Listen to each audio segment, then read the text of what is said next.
नमस्कार दोस्तों, जून माह के करेंट अफेयर्स में आप सभी का स्वागत है। आज हम देखेंगे छत्तीसगढ़ में जून माह में जितने भी क्या हुए हैं, घटना घटित हुए, उसके बारे में डिटेल में चर्चा करेंगे। तो देखिए, सबसे पहले उदंती सीता नदी टाइगर रिजर्व चर्चा में क्यों है। तो चर्चा का विषय क्यों बना हुआ है उदंती सीता नदी टाइगर रिजर्व, हमको पढ़ लेना है इसके बारे में डिटेल्ड में, है ना। तो देखिए, सबसे पहले याद रखना, यहाँ अभी हाल ही में कुछ समय पहले मिला था मालाबार हॉर्नबिल पक्षी। क्या मिला था? मालाबार हॉर्नबिल पक्षी। कहाँ मिला है जी? उदंती सीता नदी टाइगर रिजर्व में। ये उदंती सीता नदी टाइगर रिजर्व कहाँ है यार? ये उदंती है गरियाबंद में, और सीता नदी टाइगर रिजर्व कहाँ है? धमतरी में। मतलब उदंती अभ्यारण्य गरियाबंद में है और सीता नदी अभ्यारण्य धमतरी में है। इन दोनों को मिलाकर के हमने क्या बना दिया है? टाइगर रिजर्व बनाया है। कब टाइगर रिजर्व बनाया था? हमने प्रोजेक्ट टाइगर चलाया था 2006 में यहाँ, और टाइगर रिजर्व बनाया था। इसको कब बनाया था? 2009 में। तो 2009 से ये टाइगर रिजर्व है और प्रोजेक्ट टाइगर हमने चलाया था 2006 में। तो इस टाइगर रिजर्व क्षेत्र में है हमको कौन सी पक्षी देखने को मिला है? मालाबार हॉर्नबिल पक्षी देखने को मिला है। और यही शुरू कर दिया गया है मालाबार हॉर्नबिल सफारी भी शुरू कर दिया गया है, पक्षियों के संरक्षण के लिए और क्या पर्यटन को बढ़ावा देने के उद्देश्य से भी शुरू किया गया है ना। इसके साथ साथ आपको याद रखना है कि यही हमको मिला है अभी हाल ही में सोन कुत्ता। क्या मिला है? सोन कुत्ता। 4 सोन कुत्ते के झुंड देखने को मिला है यार अभी। और इसी सोन कुत्ते को हम लोग बोल देते हैं क्या? ढोल बोल देते हैं। ये ढोल क्यों आ सकता है? ये हमेशा समूह में रहते हैं यार। किसमें रहते हैं? समूह में रहते हैं। और ये कैसा जीव है? शिकारी जीव है, जो किस रूप में रहते हैं? समूह में रहते हैं। ये पर्यावरण स्वच्छता का क्या है? प्रतीक है। क्योंकि यदि कोई जीव मरता है, जंगली जीव मरता है, तो उनको खाने के लिए कोई तो जीव होना चाहिए। तो वो कौन है? सोन कुत्ता है। तो सोन कुत्ता किस टाइगर रिजर्व में मिला है? आपको याद रखना है, उदंती सीता नदी टाइगर रिजर्व में क्या मिला है?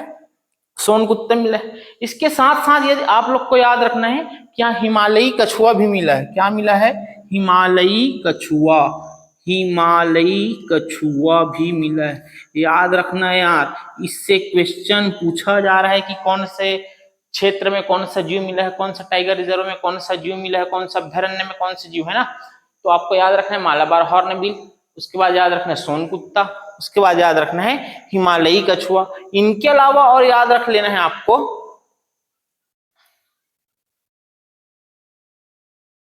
है ना, यही मिलेगा हमको क्या? चिकनी चमड़ी वाले ऊदबिलाव। क्या मिलेंगे? चिकनी चमड़ी वाले ऊदबिलाव। क्या मिले हैं? चिकनी चमड़ी वाले ऊदबिलाव। कहाँ देखने को मिला है? उदंती सीता नदी टाइगर रिजर्व में। उनके साथ साथ याद रखना उड़न गिलहरी, उड़ने वाली गिलहरी कहाँ भी देखने को मिला है? इस उदंती सीता नदी टाइगर रिजर्व में। तो आपको इतना जीव आपको याद रखना, वेरी वेरी मोस्ट इंपॉर्टेंट है ना। मालाबार हॉर्नबिल और सोन कुत्ता वेरी वेरी इंपॉर्टेंट है ये तीनों। हिमालयी कछुआ, हिमालयी कछुआ पूछे या सोन कुत्ता पूछे या ढोल पूछे, इसी को क्या बोल देंगे? ढोल बोल देंगे, है ना। ये कहाँ मिला है? उदंती सीता नदी टाइगर रिजर्व में। देखिए नेक्स्ट, महासमुंद जिला में मिला खनिजों एवं रत्नों का भंडार है। तो महासमुंद जिला में याद रखना यार, अभी हाल ही में मिला है डायमंड ब्लॉक। कौन सी ब्लॉक? Diamond block. डायमंड मतलब यार हीरा, है ना। तो डायमंड ब्लॉक जो है कहाँ मिला है? महासमुंद में मिला है। और महासमुंद के किस क्षेत्र में मिला है? सरायपाली क्षेत्र में मिला है। कौन सी क्षेत्र में मिला है? सरायपाली क्षेत्र में मिला है। और सरायपाली क्षेत्र की कौन सा लोकेशन है? अगर डीप में जाए तो बलौदा बेल मुंडी। कौन सा? बलौदा बेल मुंडी। इस बलौदा बेल मुंडी में जो है क्या मिला है जी? डायमंड मिला है, हीरा मिला है, जिनका उत्खनन कार्य कौन करेगा या खोज कार्य किसने किया? एनएमडीसी और सीएमडीसी की संयुक्त टीम ने किया। क्लियर? तो आपको याद रखना है कि हाल ही में डायमंड ब्लॉक की खोज किस जिला में हुई है? महासमुंद जिला में हुई है। और महासमुंद जिला के कहा? सरायपाली क्षेत्र में। और सरायपाली क्षेत्र में कौन सा गांव? तो ये बलौदा बेलमुंडी। आपको बताना है कि भारत का कौन से स्थान जो है डायमंड के लिए क्या है, प्रसिद्ध है। इनके अलावा याद रखना, ये तो हो गए क्या, रत्न हो गए है ना। हमको जानना है कि यहाँ एक खनिज भी मिला है। क्या मिला है, खनिज भी मिला है। और इस खनिज को याद रखना यार, खनिज मिला है यहाँ निकिल और कॉपर। क्या मिला है, निकिल और कॉपर मिला है। कहाँ मिला है, ये भी महासमुंद जिला में ही मिला है। और महासमुंद जिला के कहाँ, भालूकोना। कहाँ मिला है, भालूकोना। और निकिल के साथ साथ ये भी मिला है platinum, platinum, nickel copper platinum कहाँ मिला है, भालूकोना में। ये भालूकोना किस जिला में है, यही महासमुंद जिला में। क्लियर यार। निकिल से हम क्या बनाते हैं, निकिल का प्रयोग कहाँ करते हैं, स्टील बनाने में, है ना। स्टेनलेस स्टील बनाने में किनका प्रयोग करते हैं, निकिल का प्रयोग करते हैं। ईवी बैटरी बनाने में किनका प्रयोग करते हैं, निकिल का प्रयोग करते हैं। कॉपर का प्रयोग कहाँ करते हैं, बिजली के तार बनाने में प्रयोग करते हैं, है ना। तो आपको याद रखना है, बहुत इंपॉर्टेंट है ना। निकिल कॉपर की जो ब्लॉक है ना, डिपॉजिट है, हमको कहाँ मिला है, भालूकोना क्षेत्र में। ये भालूकोना क्षेत्र कहाँ है, महासमुंद जिला में है। फिर याद रखना आपको, डायमंड ब्लॉक भी कहाँ मिला है, महासमुंद जिला में मिला है। नेक्स्ट क्वेश्चन देखिए, प्रदेश का पहला आईटी पार्क, प्रदेश का पहला आईटी पार्क बन रहा है यार, अभी हाल ही में बनाएंगे करके। कहाँ हुआ, दुर्ग में इनकी नींव रख दी गई है। कहाँ, दुर्ग जिला में। याद रखना, आईटी पार्क आप पढ़ते आए होंगे कि आईटी पार्क रायपुर रायपुर रायपुर, लेकिन आपको रायपुर नहीं लेना है। प्रदेश का पहला आईटी पार्क कुछ सरकार ने ऑफिशियल रूप से जारी किया कि प्रदेश का पहला आईटी पार्क कहाँ शुरू हो रहा है, दुर्ग में शुरू हो रहा है। ये शुरू हो रहा है दोस्तों छत्तीसगढ़ सरकार एवं जो आईआईटी है ना, आईआईटी भिलाई के मध्य। मतलब इनका जो संचालन देख रेख कौन करेगा, छत्तीसगढ़ सरकार की ओर से कौन करेगा, चिप्स करेगा। और आईआईटी कौन करेगा, भिलाई करेगा। इन दोनों के देख रेख में ही क्या होगा, इनका क्या होगा, संचालन होगा। तो याद रखना, आईटी पार्क भारत छत्तीसगढ़ का सबसे पहला फर्स्ट आईटी पार्क कहाँ, दुर्ग जिला में। किनके मध्य समझौता हुआ है, छत्तीसगढ़ सरकार और आईआईटी भिलाई के मध्य हुआ है। या यूं बोलूं कि चिप्स और आईआईटी के संचालन में क्या होगा, देखरेख में इनका संचालन होगा। याद रखना, इसी क्रम में हाल ही में हमारे छत्तीसगढ़ में एआई सेज किसका, भारत का पहला एआई सेज कहाँ बना है जी, नवा रायपुर में। कहाँ बना है, नवा रायपुर में बना है भारत का पहला एआई सेज। आप लोग को याद होगा, ये कुछ समय पहले की बात है ना। आर्टिफिशियल इंटेलिजेंस के लिए स्पेशल इकोनॉमिक जोन कहाँ बना है, नवा रायपुर में बना है। आपको ध्यान देना है, जो जेम्स एंड ज्वेलरी पार्क हम पढ़ रहे थे, है ना, कौन सा, जेम्स एंड ज्वेलरी पार्क। ये जेम्स एंड ज्वेलरी पार्क कितने लंबे समय से क्या था, प्रस्तावित था, लेकिन इसको गति अभी मिला। तो याद रखना, देश का, कहाँ का, देश का चौथा जेम्स एंड ज्वेलरी पार्क कहाँ जी, नवा रायपुर में। कहाँ, नवा रायपुर में। नवा रायपुर के पूंजी पथरा क्षेत्र में। ठीक है, तो इतना याद रखना है कि आपको याद रखना है, आईटी पार्क याद रखना है, आईटी पार्क दुर्ग जिला में याद रखना है। फिर उनके साथ साथ आपको याद रखना है जेम्स एंड ज्वेलरी पार्क नवा रायपुर में याद रखना है। उनके अलावा एआई सेज कभी कहाँ याद रखना है, नवा रायपुर में आपको याद रखना है। देखिए नेक्स्ट क्वेश्चन क्या है, छत्तीसगढ़ को मिला राष्ट्रीय पर्यावरण चैंपियन अवार्ड। क्या मिला, राष्ट्रीय पर्यावरण चैंपियन अवार्ड, है ना। और छत्तीसगढ़ के किस महाविद्यालय को जो है राष्ट्रीय चैंपियन पर्यावरण अवार्ड मिला है, आपको देखना है यार। देखो, राष्ट्रीय चैंपियन पर्यावरण अवार्ड जो है पर्यावरण के क्षेत्र में कार्य करने वाले संस्थाओं को मिलता है। और कैसी संस्था, एजुकेशनल संस्था। तो याद रखना, ये टोटल कितने लोगों को मिला है, 9 लोगों को मिला है। कितने लोगों को, 9 लोगों को। इसमें से एक क्या है, एक विश्वविद्यालय है, ये झारखंड की विश्वविद्यालय को मिला। इसमें से 3 क्या है, महाविद्यालय है। इसमें से एक महाविद्यालय है जो हमारे छत्तीसगढ़ की है ना। कितना हुआ, 4 हुआ, और 5 किसको मिला है, विद्यालयों को मिला है। और इसमें से एक विद्यालय हमारे कहाँ की है, छत्तीसगढ़ की है। मतलब छत्तीसगढ़ के 2 ऐसे शिक्षण संस्थान, मतलब एक महाविद्यालय और एक स्कूल, जिसे क्या मिला है, राष्ट्रीय पर्यावरण चैंपियन अवार्ड। तो याद रखना इस महाविद्यालय का नाम है भैया, क्या नाम है, लिंगो मुदियाल। क्या, लिंगो मुदियाल कृषि महाविद्यालय। लिंगो मुदियाल कृषि महाविद्यालय नारायणपुर। लिंगो मुदियाल कृषि महाविद्यालय नारायणपुर को क्या मिला है जी, राष्ट्रीय पर्यावरण चैंपियन अवार्ड। याद रखना है ना। ये किसके साथ में संबद्ध है, ये किसके अंतर्गत आता है, इंदिरा गांधी कृषि विश्वविद्यालय के साथ क्या है, संबद्ध है। मतलब किनसे मान्यता प्राप्त है, किनसे जुड़ा हुआ है, IGKB से जुड़ा हुआ है। तो याद रखना लिंगो मुदियाल कृषि महाविद्यालय को क्या मिला है, राष्ट्रीय पर्यावरण चैंपियन अवार्ड। इस विद्यालय का नाम है, याद रखना, government higher secondary school Semra. कहाँ, government higher secondary school Semra. और ये कहाँ है भैया, गौरेला पेंड्रा मरवाही में। कहाँ है, गौरेला पेंड्रा मरवाही में है ये government higher school secondary school, है ना। स्कूल में लोग नर्सरी लगा रहे हैं, जल संरक्षण कर रहे हैं, औषधि पौधा लगा रहे हैं, कॉलेजेस में लगा रहे हैं, इसलिए क्या मिला इसको, राष्ट्रीय पर्यावरण चैंपियन अवार्ड। आपको जानना है कि किसे मिला, इतना याद होना चाहिए, है ना। नेक्स्ट क्वेश्चन देखिए, नेक्स्ट क्या है, अर्थ केयर अवार्ड। अर्थ मतलब पृथ्वी, पृथ्वी की केयर कर रहा है कौन, संरक्षण कर रहा है कौन, उसके लिए क्या मिला है, अवार्ड मिला है। तो याद रखना ये अवार्ड मिलेगा हमारे राजनांदगांव जिला प्रशासन को। किसको, राजनांदगांव जिला प्रशासन को क्या मिला है, अर्थ केयर अवार्ड मिला है। क्यों मिला है, क्योंकि ये जल की क्या कर रहा है, जल की सुरक्षा हेतु और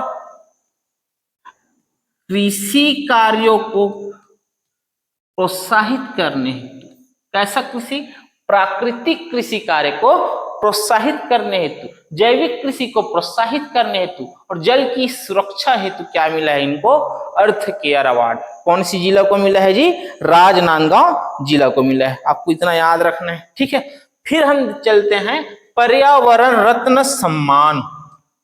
और पर्यावरण रत्न सम्मान किसे मिला है आपको बताना है। ये टोटल भारत में 5 लोग को मिला है जी। कितने लोगों को, भारत में मिलेगा ये 5 लोगों को।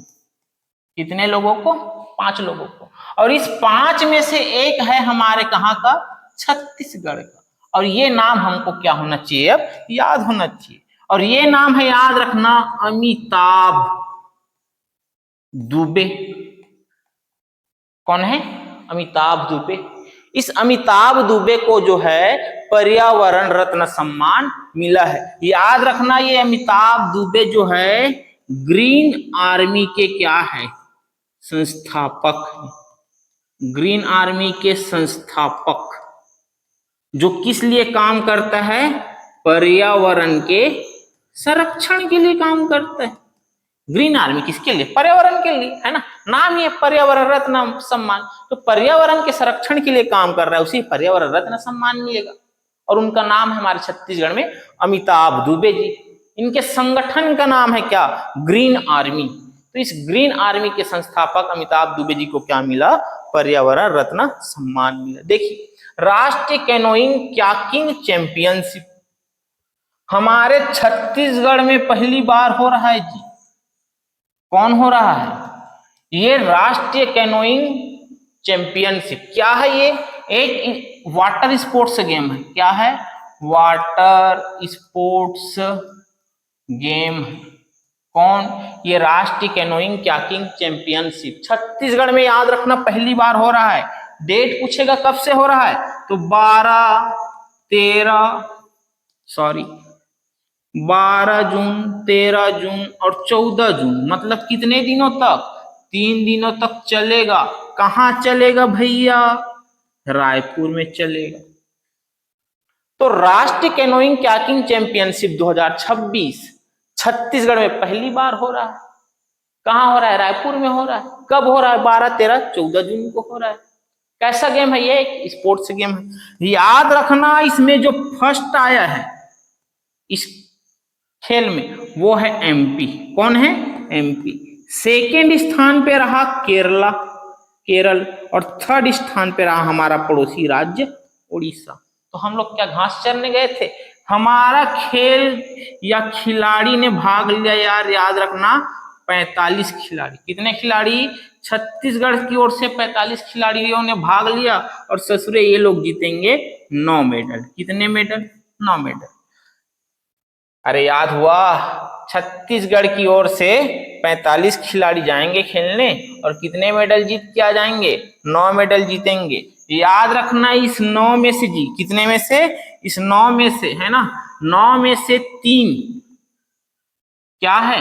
गोल्ड है, और 2 क्या है? रजत है, और 5 बच गए, वो क्या है?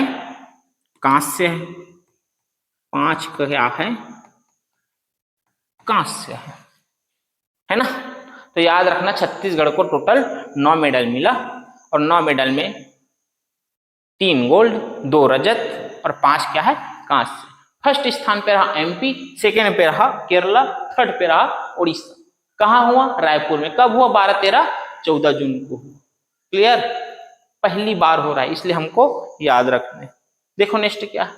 महासमुंद में पुरातात्विक साक्ष्य। याद रखना, महासमुंद में भी यार हाल ही में क्या हुआ है? उत्खनन हुआ है। और यहाँ याद रखना 8वीं से 11वीं सदी की क्या मिले हैं? साक्ष्य मिले हैं भैया। किस काल के? 8वीं से 11वीं सदी के क्या मिले हैं? साक्ष्य मिले हैं। और अनुमानित लगाया जा रहा है कि यहाँ कौन सी काल की है? कलचुरी काल की है। किस काल की है? कलचुरी। क्योंकि कलचुरी लोग आ गए थे ना 10वीं 11वीं में, 11वीं सदी के आसपास। तो 8वीं से 11वीं सदी की क्या है? ये साक्ष्य है। इसलिए अनुमानित लगाया जा रहा है कि ये कलचुरी कालीन है। मिला क्या है? मुद्दे की बात ये है, आपको ये देखो, ये है मंदिर। अरे समझ लो भैया, मंदिर ही मान लो, है ना। ये है मंदिर। मंदिर में ऐसा क्या होता है? ऐसा कलश होता है, और इस कलश के ऊपर ऐसे क्या होता है? ध्वज होता है ना। और यहाँ पास ऐसे थोड़ा सा ऐसे राउंड शेप में ऐसा होता है, इसके ऊपर क्या होता है? कलश होता है। तो ये जो राउंड शेप में होता है मंदिर के जस्ट ऊपर ऐसे, जिसके ऊपर ऐसे ऐसे कलश लगा होता है, कलश के ऊपर ध्वज लगा होता है, तो जो राउंड शेप में होते हैं उसको बोलते हैं आमलक। क्या बोलते हैं? आमलक। तो यहाँ क्या मिले हैं? आमलक। कितने नग मिले? 2। तो 2 नग आमलक प्राप्त हुए हैं हमें। कहा? इस महासमुंद में। याद रहेगा, इस महासमुंद में जो आमलक प्राप्त हुए हैं वो किस मंदिर में प्रयोग होता है जी? ये आमलक किसमें होता है? नागर शैली के किस में प्रयोग होता है? मंदिरों में। नागर शैली के मंदिरों में, मतलब जो उत्तर भारत है ना, उत्तर भारत के जो मंदिर है उसमें आपको ये आमलक दिखेगा भैया। तो याद रहेगा, तो नागर शैली के मंदिरों में क्या मिला है? प्रयोग होने वाले आमलक मिला है। इसके अलावा याद रखना, यहां मिला है हमें खंडित द्वारपाल। क्या मिला है? खंडित द्वारपाल। 2 चीज याद रखना, आमलक याद रखना, और याद रखना खंडित द्वारपाल याद रखना। ठीक है जी। इनके अलावा याद रखना, यहां एक स्थान मिला है जिसे बोल रहे हैं पंचदेवरी। क्या बोल रहे हैं? पंचदेवरी। और कहा जा रहा है कि ये पंचदेवरी जो है 5 देवों का क्या है? 5 देवों का क्या है? निवास स्थान है। 5 देवों का क्या है? निवास स्थान है।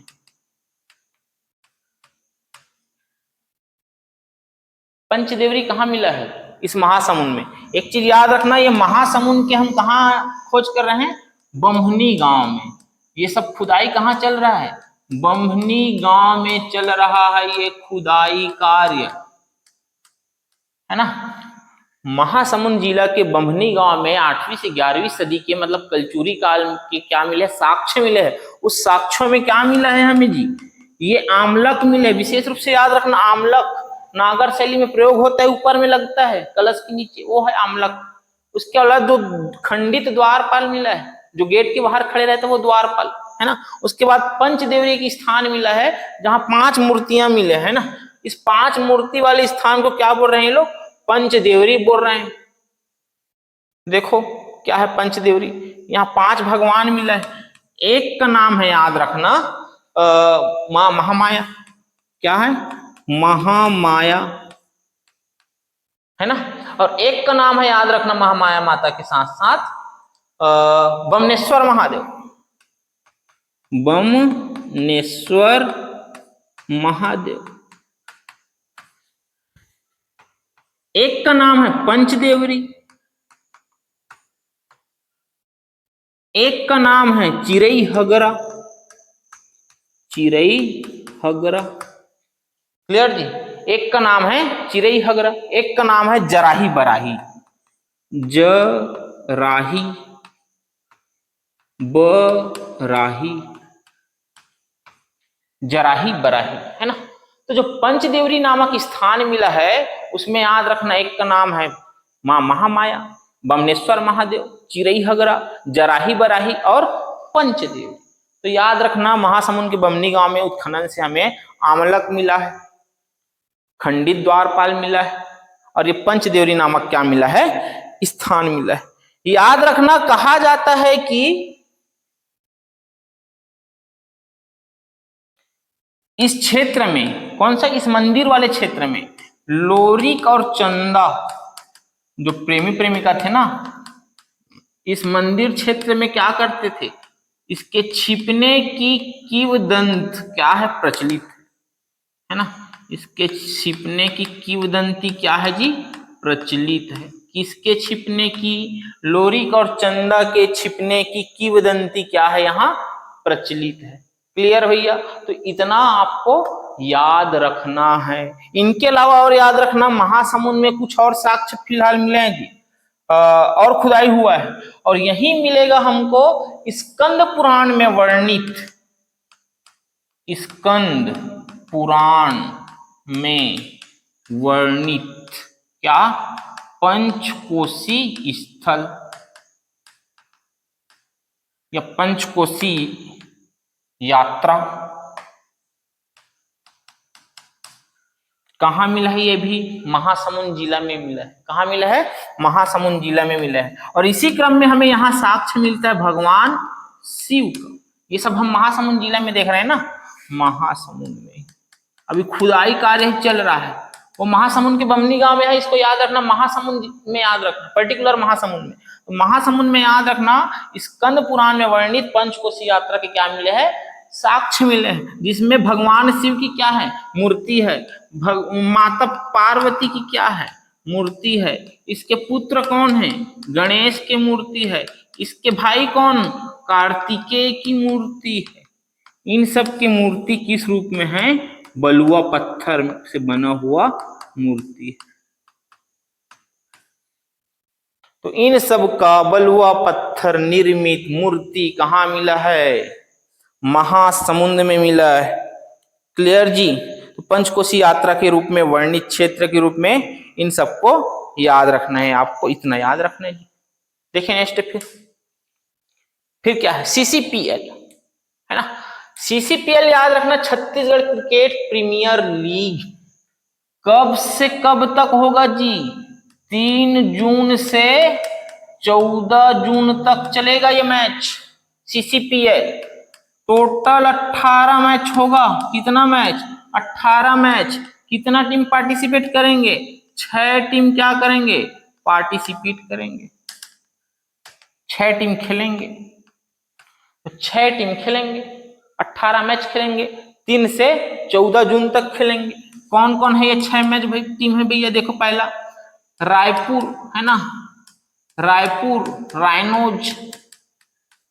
आर से ही आता है राजनांदगांव, राजनांदगांव पैंथर्स है ना। आर से ही आता है रायगढ़, रायगढ़ लॉयंस। चौथा याद रख लेना बिलासपुर और बिलासपुर को याद रखना बुल्स, बिलासपुर बुल्स। फिर याद रखना पांचवा, और पांचवा है बस्तर, बस्तर में मिलता है वन भैंसा, बस्तर बाइसन। और एक बच जाता है सरगुजा, और सरगुजा में मिलेगा टाइगर, तो सरगुजा टाइगर। ये 5 टीम है। इसमें से विजेता टीम है यार ये बिलासपुर बुल्स। कौन है विजेता? बिलासपुर बुल्स। और उप विजेता कौन है? ये रायगढ़ लायंस, उप विजेता। अरे ठीक है, तो विजेता कौन है भैया? बिलासपुर बुल्स। उप विजेता कौन है? रायगढ़ लायंस। इस विजेता टीम को मिलेगा 15 लाख रुपए। बिलासपुर ने जीता है ना, बिलासपुर ने जीता हो, कितना रुपए मिलेगा? 15 लाख। रायगढ़ उप विजेता है, इसको मिलेगा 11 लाख। कितना मिलेगा? 11 लाख। क्लियर भैया? याद रखना इस विजेता टीम के कप्तान का नाम है आयुष पांडे, आयुष पांडे। और इनके कप्तान का नाम है ऋषभ तिवारी।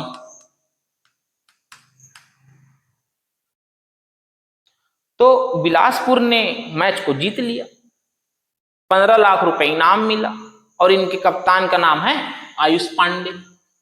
उप विजेता टीम रहा रायगढ़, 11 लाख रुपए प्राइज मनी मिला, उनके कप्तान है ऋषभ तिवारी। इन सबको प्राइज देने के लिए जाएगा कौन? हमारे खेल मंत्री। और खेल मंत्री का नाम क्या है जी? अरुण साव। तो हमारे खेल मंत्री कौन है? अरुण साव। अब बात आती है कि ये सीसीपीएल कहां चल रहा था? तो कहां चल रहा था? नवा रायपुर में चल रहा था।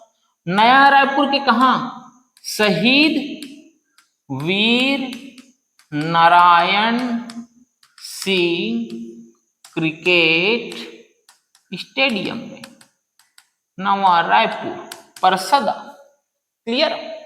तो शहीद वीर नारायण सिंह क्रिकेट स्टेडियम में 3 से 14 जून तक 18 मैचों के साथ 6 टीम उतरेंगे।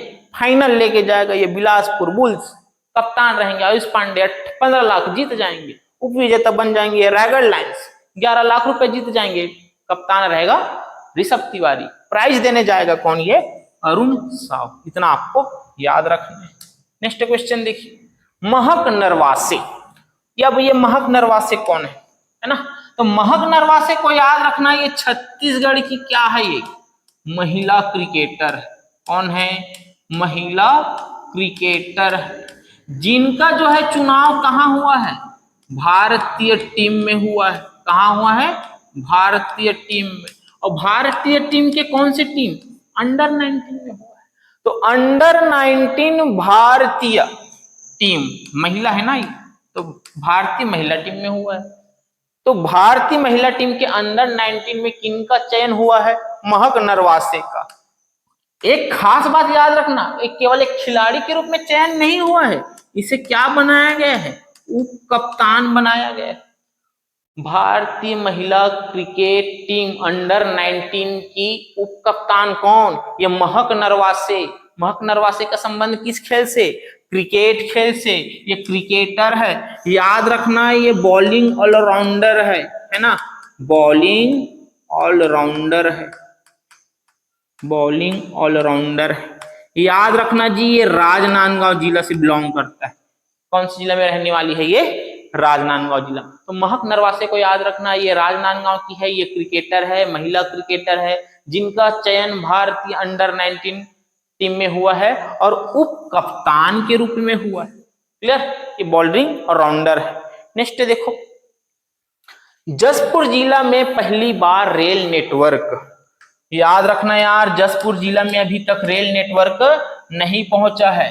पहली बार रेल नेटवर्क जा रहा है, और वो कहां से शुरू हो रहा है? धर्मजयगढ़ से शुरू होगा। और ये रेल कहां जाएगा?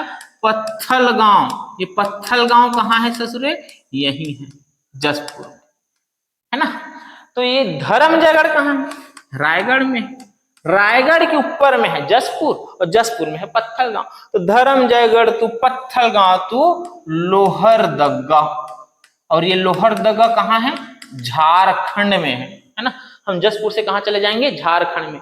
तो धर्मजयगढ़ टू पत्थलगांव टू लोहरदगा क्या जुड़ रहा है? रेल नेटवर्क बन रहा है 298 किलोमीटर के साथ। कितना? 298.8 किलोमीटर की लंबाई के साथ ये रेल नेटवर्क बन रहा है। और इसी क्रम में पहली बार पहुंचेगा जसपुर जिला में रेल पहुंचेगा। तो याद रखना, आपसे डायरेक्ट पूछेगा Dharamjaigarh to Pathalgaon to Lohardaga rail मार्ग की लंबाई कितनी है? 298 किलोमीटर है, याद रखना। नेक्स्ट देखिए सीबीजी नीति। अब ये सीबीजी या नीति क्या है? सी से याद रखना कंप्रेस्ड, क्या? कंप्रेस्ड। बी से याद रखना बायोगैस, बायो। और जी से याद रखना गैस। तो सीबीजी नीति 2026। अब ये सीबीजी नीति क्या है ना? कंप्रेस्ड बायोगैस नीति क्या है? याद रखना, हमारे पास जो होता है कृषि अवशिष्ट या कृषि अपशिष्ट, जो कृषि का अवशेष बचा होता है, प्लस हमारे पास होता है क्या? जानवरों के गोबर। इनसे हम क्या तैयार करेंगे जी? बायोगैस। क्या तैयार करेंगे? बायोगैस। मतलब हम तैयार करेंगे ऊर्जा, बायो ऊर्जा। क्या तैयार करेंगे?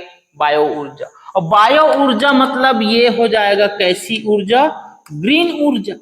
और ग्रीन ऊर्जा क्या? इससे हम किसी केमिकल को जला रहे हैं क्या? नहीं जला रहे हैं। तो क्या पर्यावरण प्रदूषण होगा? नहीं होगा। तो प्रदूषण में क्या आएगी? इससे कमी आएगी। इसीलिए हम क्या ला रहे हैं? सीबीजी नीति ला रहे हैं, ताकि हम कृषि राज्य हैं, हमारे कृषि अपशिष्ट हो, हमारे पास जो पशु है उनके गोबरों से हम क्या बना सके?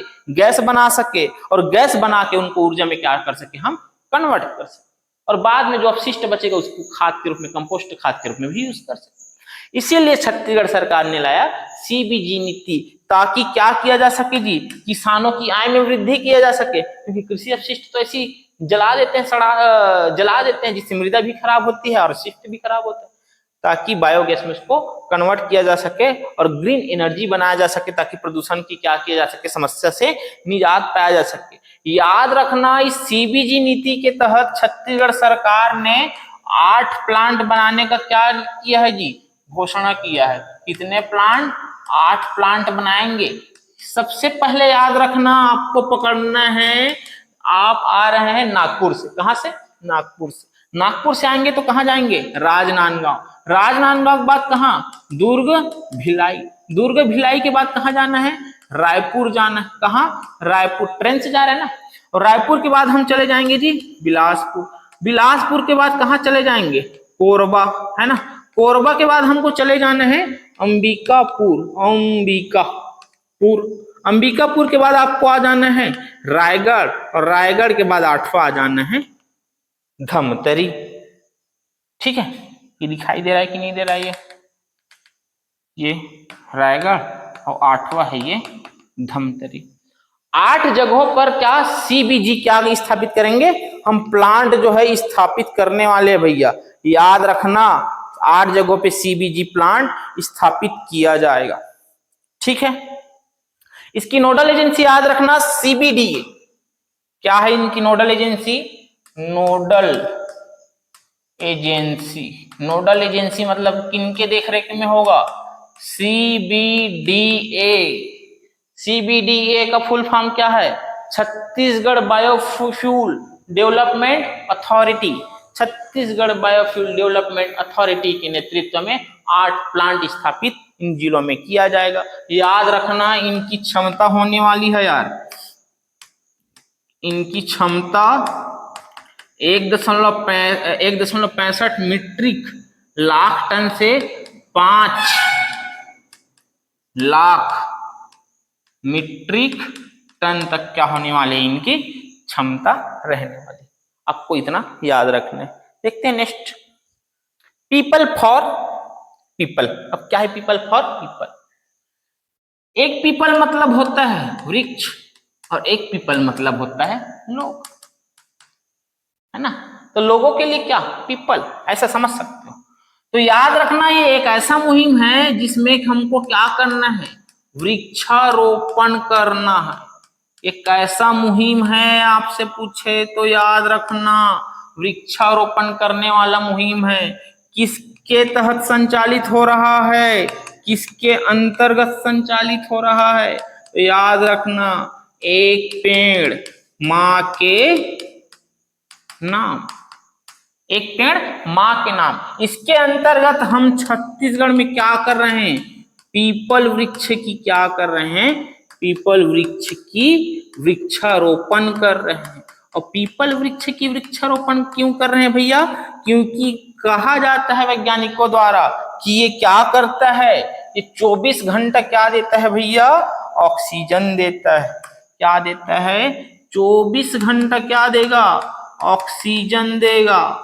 इसलिए हमारे लिए इंपॉर्टेंट हो जाता है। इसलिए सरकार बोल रहा है कि क्या लगाओ, पीपल के वृक्ष लगाओ। याद रखना इसी क्रम में हमने निर्धारित किया कि हम बनाएंगे पीपल सिटी।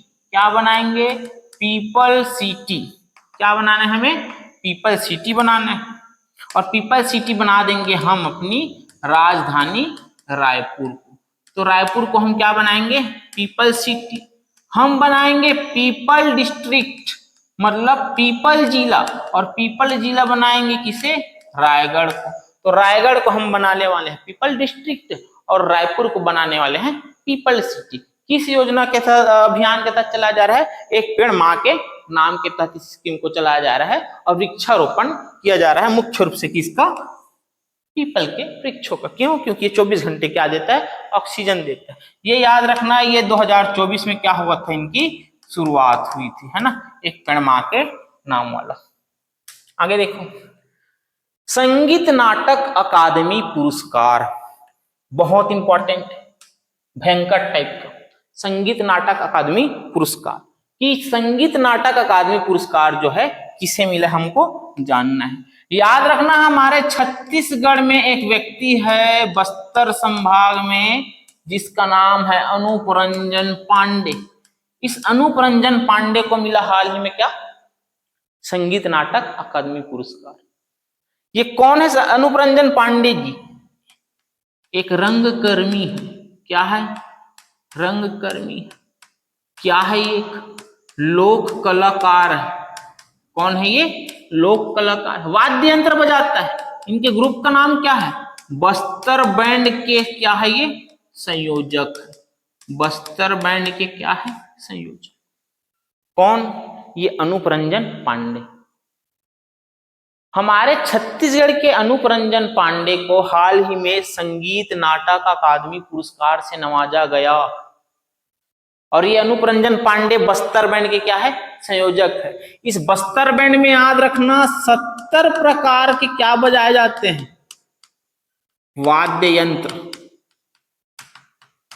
ये विलुप्त होते वाद्य यंत्रों, या याद रखना ये जो अनूप रंजन पांडे है ना, लोक कला एवं जनजाति कला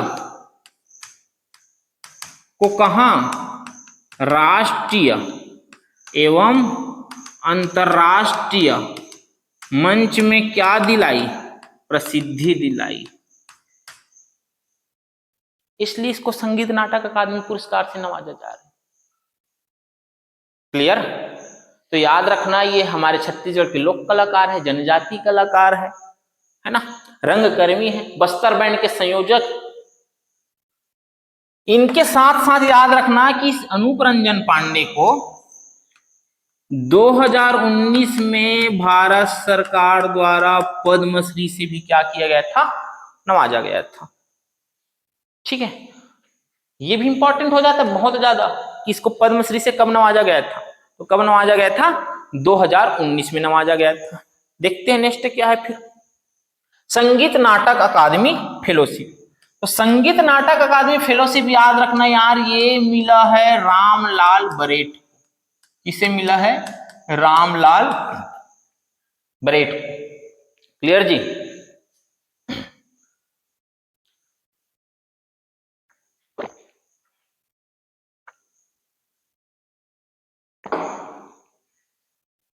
तो रामलाल बरेठ को क्या मिला है, संगीत नाटक अकादमी पुरस्कार मिला है।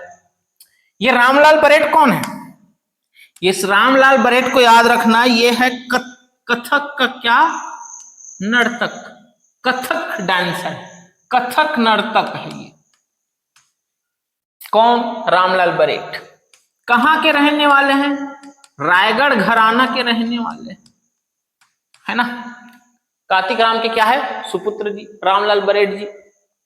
तो कथक नृत्य करने वाले रामलाल बरेट को मिला है संगीत नाटक अकादमी फेलोशिप अवार्ड। ये फेलोशिप अवार्ड है, ये था संगीत नाटक अकादमी पुरस्कार था, और ये क्या है? फेलोशिप है। क्लियर? तो फंसना मत। संगीत नाटक अकादमी फेलोशिप मिलेगा रामलाल बरेट को, लेकिन संगीत नाटक अकादमी जो है पुरस्कार मिलेगा किसे? अनूप रंजन पांडे को। याद रखना, उसे 2019 में क्या मिला था? पद्मश्री मिला था, और इसे 2024 में मिलता है जी पद्मश्री। उसे 2019 में मिला और इसे कब मिला? 2024 में मिला। देखिए नेक्स्ट क्वेश्चन, उस्ताद बिस्मिल्लाह खां पुरस्कार हमारे प्रदेश के 2 युवाओं को मिला है उस्ताद बिस्मिल्लाह खां पुरस्कार। सबसे पहले याद रखना घनश्याम साहू। किसको याद रखना? घनश्याम साहू। और एक याद रखना आनंद कुमार पांडे को। किसे याद रखना? आनंद कुमार पांडे को याद रखना, और एक याद रखना घनश्याम साहू के याद रखना। इन दोनों को क्या मिला है? उस्ताद बिस्मिल्लाह खां पुरस्कार मिला है, आनंद साहू और घनश्याम पांडे को। आनंद साहू को मिलेगा जी प्ले राइटिंग के लिए। किस लिए? प्ले राइटिंग के लिए। और इसको किस लिए मिलेगा? अभिनय के लिए, एक्टिंग के लिए। रंगकर्मी है ये आनंद कुमार पांडे। तो आनंद कुमार पांडे को अभिनय के लिए उस्ताद बिस्मिल्लाह खां पुरस्कार मिलेगा, और घनश्याम साहू को प्ले राइटिंग के लिए उस्ताद बिस्मिल्लाह खां पुरस्कार मिलेगा।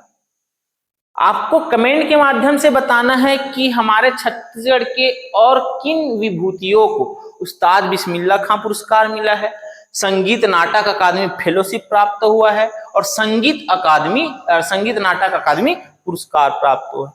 इन तीनों पुरस्कारों को आपको और किन्हें किन्हें प्राप्त हुआ है ये बताना है। क्लियर? अभी आपको जान लेना है कि संगीत नाटक अकादमी पुरस्कार अनूप रंजन पांडे, फेलोशिप अवार्ड रामलाल बरेट, है ना, उस्ताद बिस्मिल्लाह खां पुरस्कार घनश्याम साहू और आनंद कुमार पांडे को मिला है। फिर देखते हैं महानदी जल विवाद। अब ये महानदी जल विवाद आज का नहीं है यार, ये बहुत पुरानी चली आ रही है, लेकिन अभी फिर हर चर्चा में क्यों आया? क्योंकि महानदी जल विवाद है ना कि जो प्राधिकरण का गठन हुआ है इस विवाद की निपटारा करने के लिए, और इस प्राधिकरण के जो अध्यक्ष है बेला एम त्रिवेदी, इसने कहा, बेला एम त्रिवेदी है ना, इसने कहा कि भैया यदि आप लोग कौन, मतलब जिनके बीच में ये विवाद है, तो किनके बीच में विवाद है? छत्तीसगढ़ प्लस उड़ीसा के बीच में विवाद है, क्योंकि महानदी कहां से गुजरती है? छत्तीसगढ़ और उड़ीसा से गुजरती है। तो छत्तीसगढ़ और उड़ीसा 2 राज्यों के बीच में महानदी जल विवाद है। उड़ीसा कहता है कि मुझे जरूरत के हिसाब से पानी नहीं मिलता, इसलिए क्या किया है, वो ट्रिब्यूनल के पास गया है, और बेला एम त्रिवेदी की अध्यक्षता में एक ट्रिब्यूनल गठित हुआ है। यह बोल रहा है कि यदि आप लोग सुलझाएंगे नहीं समस्या को तो मैं अब निर्णय देने वाला हूं, इसलिए ये अभी क्या हुआ है, चर्चा में आया है। तो आपको याद रख लेना है कि महानदी जल विवाद प्राधिकरण या न्यायाधिकरण है ना के अध्यक्ष कौन है? बेला एम त्रिवेदी। किन 2 राज्यों के मध्य ये विवाद? छत्तीसगढ़ और उड़ीसा, इतना याद रखना। फिर देखिए रामगढ़ महोत्सव। रामगढ़ महोत्सव को याद रखना, ये किस जिला में होगा जी? सरगुजा जिला में। कहां होगा? सरगुजा जिला में। क्यों सरगुजा जिला में? क्योंकि रामगढ़ महोत्सव कहां होता है, किस लिए होता है? रामगढ़ की पहाड़ी कहां है? सरगुजा जिला में। तो रामगढ़ की पहाड़ी में होगा, रामगढ़ की पहाड़ी के कारण होगा सरगुजा जिला में रामगढ़ महोत्सव। कब होता है? आषाढ़ माह में होता है। कब होता है? आषाढ़ माह में होता है। आषाढ़ माह के प्रथम दिवस को होता है, और आषाढ़ माह का प्रथम दिवस तो अभी हुआ यार, कब हुआ, मतलब 29 और 30 जून को हुआ। तो 29 और 30 जून को 2 दिवसीय क्या होगा, रामगढ़ महोत्सव होगा। 29 और 30 जून को 2 दिवसीय रामगढ़ महोत्सव होगा, आषाढ़ माह के प्रथम दिवस को होगा। याद रखना, इस रामगढ़ महोत्सव का आषाढ़ माह में यहाँ महोत्सव होता है करके पहले भी भव्य रूप से होता था। इनका रामगढ़ महोत्सव का जो वर्णन है वो अपनी जो कालिदास जो कवि है इसकी एक रचना है जिनका नाम है मेघदूतम। इस मेघदूतम में क्या है, इस रामगढ़ पर्वत का उल्लेख है। और इसी रामगढ़ पहाड़ी में किसको लिखा गया है, इस मेघदूतम को लिखा गया है। इस मेघदूतम का छत्तीसगढ़ी अनुवाद किसने किया है भैया, मुकुटधर पांडे ने किया है। मुकुटधर पांडे ने किया है इस मेघदूत ग्रंथ का क्या, छत्तीसगढ़ी अनुवाद। याद रखना एक चीज और कि इसी रामगढ़ की पहाड़ी में है सीता बेंगरा की क्या गुफा, लक्ष्मण बेंगरा की क्या गुफा, जोगी मारा की गुफा। तो इतना याद रखना, रामगढ़ महोत्सव होगा सरगुजा जिले में, आषाढ़ मास के प्रथम दिवस में होगा, 29-30 जून को होगा, है ना। कालिदास यहाँ रचना करेंगे जिनका नाम है मेघदूत ग्रंथ। इसको छत्तीसगढ़ियों को पढ़ने के लिए छत्तीसगढ़ी में लिखेंगे मुकुटधर पांडे। यही मिलेगा हमको विश्व की प्राचीनतम नाट्यशाला जहां सीता बेंगरा गुफा है ना, लक्ष्मण बेंगरा, यही मिलेगा जोगी मारा जहां अपने नर्तक और नर्तकी है ना, देवदत्त और सुतनु का क्या है, प्रेम गाथा का वर्णन है। तो इतना याद रखना इसको।